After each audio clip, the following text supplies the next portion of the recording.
Pain کے پاکستان تحریک انصاف کے worker کو اغوا کیا ہے، ٹارچر کیا ہے، ان کے گھروں کی خواتین کے پردے کے تقدس کو پامال کیا ہے۔ یہ وہ جرائم ہے جس کے حوالے سے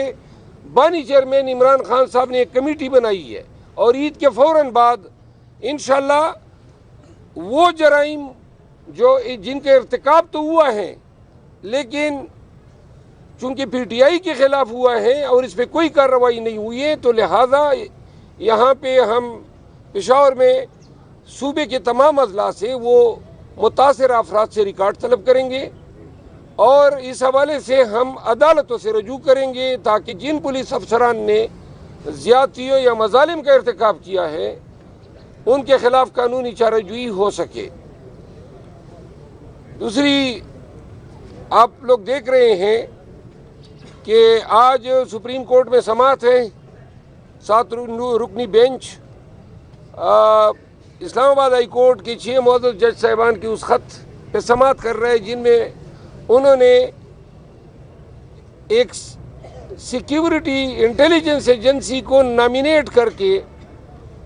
الزام لگائے ہیں کہ وہ ان کے عدالتی کام میں دخیل کاری کر رہے ہیں۔ انہوں نے جج صاحبان نے مثالیں بھی دی ہے، خطوط کا حوالہ بھی دیا ہے، اسپیسیفک انسٹانسز بھی کوٹ کیے ہیں، اور اب یہ مقدمہ جو ہے سپریم کورٹ میں زیر سماعت ہے، یہ مقدمہ کوئی سیاسی مقدمہ نہیں ہے،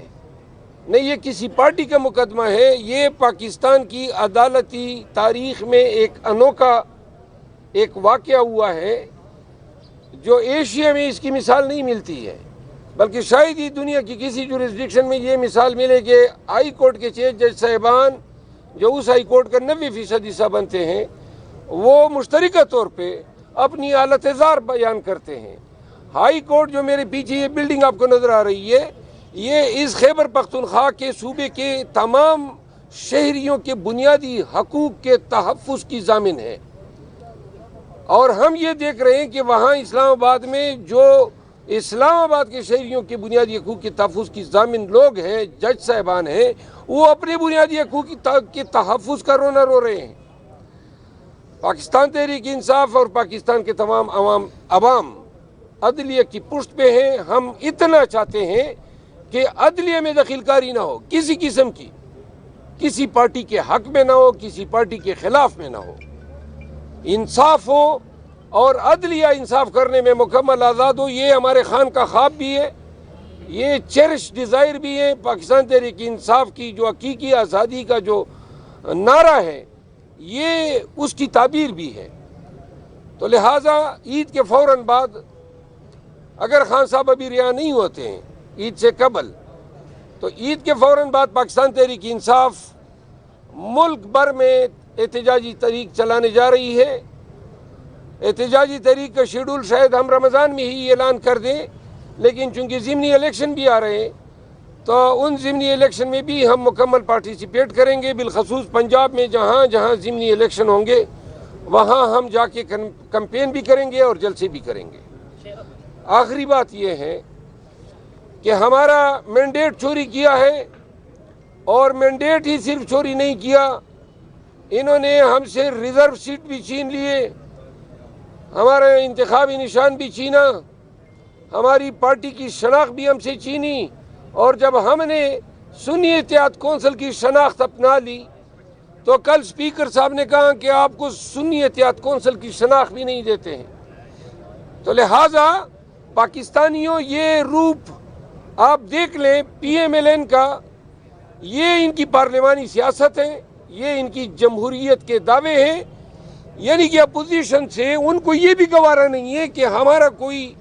ایک پارٹی کا پلیٹ فارم ہو، اور اس لیے حکومت کے ان رویوں کے خلاف اور حکومت کے جاری جبر تسلسل کے خلاف انشاءاللہ پاکستان تحریک انصاف عید کے فوراً بعد مزاحمت بھی کرے گی اور احتجاج بھی کرے گی۔ شیر افضل مروہ صاحب کیا کہیں گے جو 6 ججز نے ہائی کورٹ کے لیٹر لکھا ہے سپریم کورٹ کو، تو آپ کیسا دیکھتے ہیں؟ کیا یہ جو شوکت صدیقی کا فیصلہ آیا اس کے بعد یہ ججز بولے ہیں کھل کے یا نہیں یہ لیٹر پہلے لکھا گیا تھا؟ کیونکہ شوکت عزیز صدیقی نے تو 2019-20 میں بتا دیا تھا کہ مداخلت ہو رہی ہے۔ 2019 میں بتایا تھا، اور جب وہ صدیقی صاحب یہ بتا رہے تھے تو اس وقت یہ جج صاحبان جج بنے ہی نہیں تھے، یہ بعد میں بنے، کیونکہ میں اسلام آباد ہائی کورٹ میں زیادہ پریکٹس کرتا ہوں۔ صرف ایک جج صاحب تھے، محسن اختر کیانی صاحب، باقی سارے جج صاحبان 2020 یا اس کے بعد آئے ہیں۔ اور صدیقی صاحب کا جو واقعہ ہے وہ 2019 کے واقعات ہیں۔ یہ جو صدیقی صاحب کا فیصلہ آیا ہے، اس فیصلے کی توقع کسی کو ایسی نہیں تھی، اور اس فیصلے کے بڑے دور رس اثرات ہوں گے، کیونکہ صدیقی صاحب نے کل کے ڈنکے کی چوٹ پہ راولپنڈی بار سے خطاب کرتے ہوئے انٹیلیجنس ایجنسی اس وقت کے ڈی جی سی جنرل فیض کو مورد الزام قرار دیا تھا بینچ اس کی کانسٹیٹیوشن کے حوالے سے۔ اگر اس وقت عدلیہ اپنے جج کے ساتھ کھڑی ہو جاتی تو آج یہ نوبت نہ آتی کہ وہ تسلسل جاری رہتا۔ تو جسٹس صدیقی صاحب کو تو سپریم کورٹ نے ونڈیکیٹ کر دیا، لیکن اس الزام کی تحقیق سپریم کورٹ نے اس وقت بھی نہیں کی جب جسٹس صدیقی صاحب کا فیصلہ دے رہے تھے۔ نہ یہ قرار دیا کہ الزام صحیح تھا، نہ یہ قرار دیا کہ الزام غلط تھا۔ اس طرح جان چھڑا لی کہ جی اس کے پنشن کے واجبات ادا کیے جائے۔ یہ انتہائی اہم الزامات تھے صدیقی صاحب کے، اور چونکہ اب ان الزامات پہ جو فیصلہ آیا ہے اس کو دیکھ کے یہ جج صاحبان نے ایک چیز میں آپ کو اور بتا دوں، ان 6 جج صاحبان کا یہ پہلا خط نہیں ہے، انہوں نے اس حوالے سے پہلے بھی خطوط لکھے ہیں۔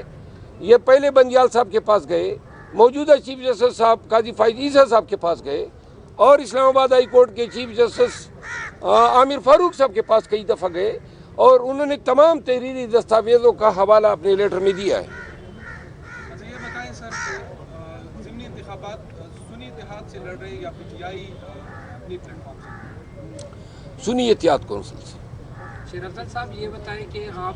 یہیں پر آپ بیٹھے تھے جب الیکشن نہیں ہوا تھا، آپ نے کہا تھا کہ ہم پولیس کو جو ہے نا سزا دیں گے کیونکہ بہت زیادہ ہو گیا۔ اب تو آپ کی حکومت ہے، تاحال کچھ سامنے نہیں نظر تاحال حکومت تو ہماری ہے، آئی جی بھی ان کا ہے، چیف سیکرٹری بھی ان کا ہے۔ تو آپ دیکھیں نا، یہ مرکز صوبے کو چلنے نہیں دے رہا ہے۔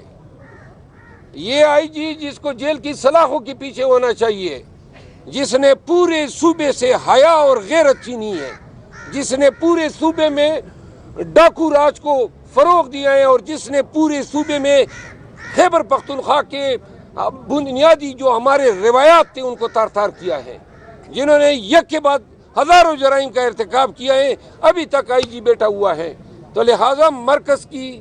صوبے کے ساتھ تعاون کا پیمانہ یہ ہے، پورا قوم دیکھ لیں۔ سر آپ نے کہا پرائز پوسٹنگ کی جا رہی ہے پولیس میں، پرائز پوسٹنگ کون کر رہا ہے؟ یہی آئی خیبر پختونخوا؟ نہیں جناب، آپ کو قانون کا علم ہونا چاہیے۔ خیبر پختونخوا میں عمران خان کی طفیل پولیس کو آزادی دی گئی تھی، 2016 میں پولیس ایکٹ آیا، اور خان نے پولیس کو آزادی اسی لیے دی تاکہ سیاسی اثر رسوخ نہ ہو۔ خیبر پختونخوا میں سپاہی سے لے کر ایڈیشنل آئی جی تک کا تبادلہ صرف آئی جی پولیس کرتا ہے، پروونشل گورنمنٹ کا اس میں کوئی کردار نہیں ہے۔